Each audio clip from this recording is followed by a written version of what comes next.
السلام عليكم، كي دايرين؟ لاباس عليكم؟ نتمنى تكونوا بخير وعلى خير ويلقاكم هاد لا فيديو باحسن الاحوال. اليوم كما كتشوفوا معايا غادي نشارك معكم خلية النحل او عش النحلة او الشهدة، كل واحد واشنو كيسميها. طريقة سهلة وجد اقتصادية.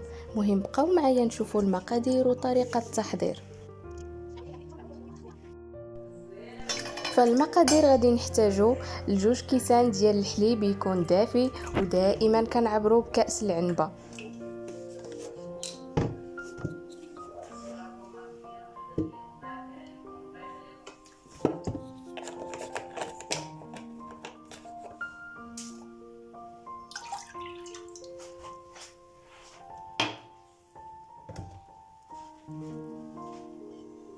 غادي نخلي الحليب يدفى، وهنايا غادي نحتاجو لساشي فاني، غادي نحتاجو لساشي خميرة الخبز، معلقة كبيرة عامرة، نحتاجو جوج كيسان ديال الدقيق دائما كنعبرو بكأس العنب، نصف كأس سكر ونصف كأس زيت، وساشي من خميرة الحلويات بيكين باودر من فئة 8 غرام.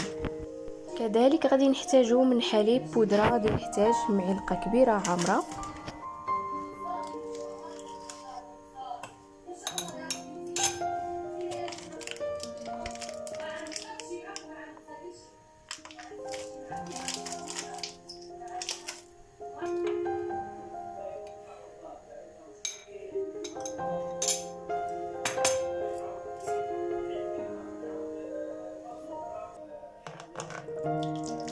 وهنا كما كتلاحظوا معايا من بعد ما دفى الحليب غادي نوضعوه هو الاول، وغادي نضيف عليه ساشي الفاني، غادي نضيف عليه معلقه كبيره من خميره الخبز، ونضيف كذلك معلقه كبيره ديال الحليب المجفف، ونضيفو نصف كأس سكر، ونخلطوا جميع هاد المكونات مزيان.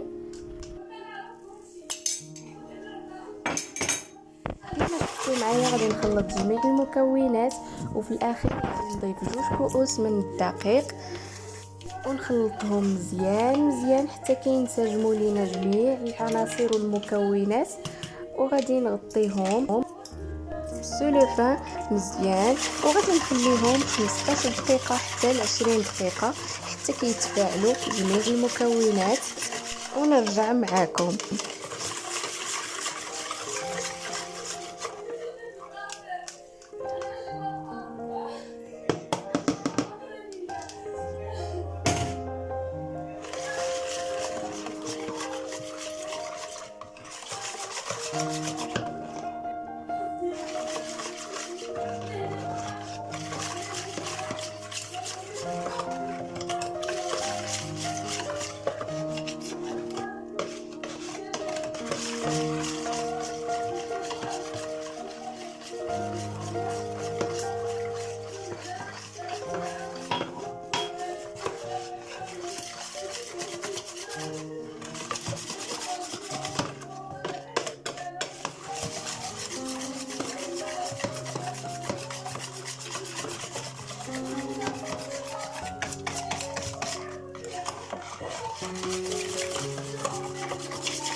كيف ما لاحظتوا معايا هنايا من بعد ما دازت 15 دقيقه حتى ل 20 دقيقه الخليط ديالنا راه تفاعل.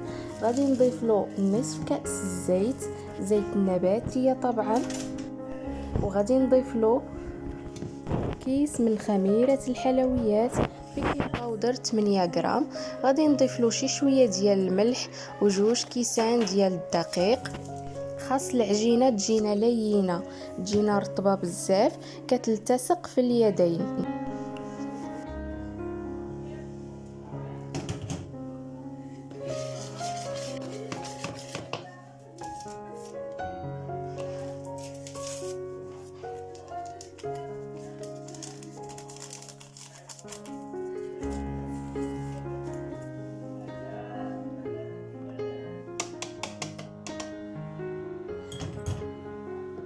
وهنايا كنجمع العجينه وكنخلط جميع المكونات. كنضيف 2 كؤوس ديال الدقيق كيف ما قلت لكم، وإلا كان خاصنا كنضيفوا شي شويه، فكيبقى على حسب الدقيق.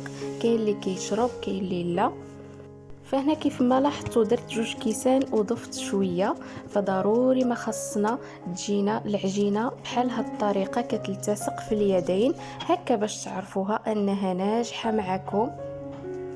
وباش الشهده او عش النحله تجينا خفيفه ورطبه هشه وزوينه حتى في المذاق. فهنا خليتها تختمر لواحد 20 دقيقة. من بعد جيت كورتهم كويرات صغيرة كما كتلاحظوا معايا، انا زدت صغرتهم على هكا كيف ما كتشوفوا، عمرتهم بالشكلاط. فكتبقى اختيارية، ممكن انكم تخليوهم غير بحال هكذا كيجيو زوينين بزاف. فغادي نستفهم هكذا في المول اللي دهنته بالزبده، غادي نستفهم بهذه الطريقه هذه ونخليهم يختمروا مره اخرى حوالي 15 دقيقه حتى ل 20 دقيقه. فدغيا كيخمروا ودغيا كيوجدوا. وهنايا جيت باش نوجد، درت هنا شي شويه ديال نسكافيه وبيضه واحده. ممكن انكم ديروا غير صفار البيض، فانا درت بيضه واحده ماشي مشكل. كنخلط جميع المكونات وضيفوا شي شويه ديال الخل على هذا الخليط هذا باش غادي ندهنوا به الكويرات ديال عش النحله.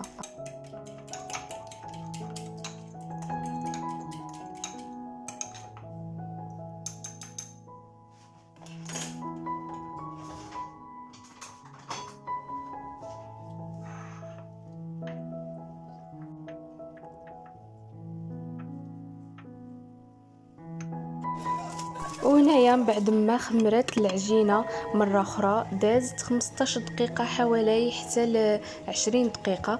كندهن العجين من الفوق بهذه الطريقه هذه بصفار البيض او بيضه واحده مع شويه ديال نسكافيه والخل، اولا ممكن ديروا شي شويه ديال الحليب. كندهنوا مزيان مزيان وكنزينوا بالزنجلان السمسم. ممكن انكم ديروا بذور الشيا فلكم الاختيار، او الحبه السوداء فلكم الاختيار. ممكن انكم تخليوهم غير هكا.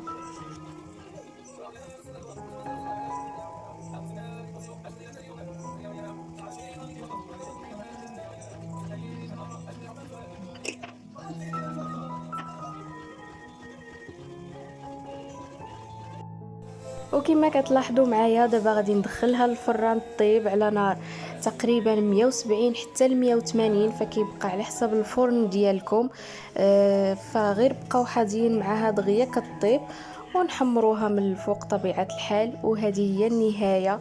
فكتجي بهذه الطريقه هذه كتجي رطبه وزوينه في المذاق هشيشه وسهله وسريعه في التحضير. نتمنى انكم تجربوها وتنال اعجابكم.